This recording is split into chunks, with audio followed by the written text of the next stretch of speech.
நித்தம் நீதான் உழைச்சி பாரு, மெத்த இல்லாம தூக்கம் வரும்.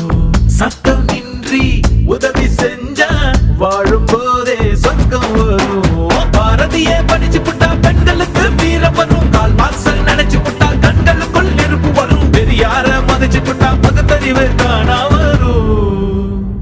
அம்மா அப்பாவை வணங்கி பாரு, எல்லாருக்கும் எல்லாம் வரும்.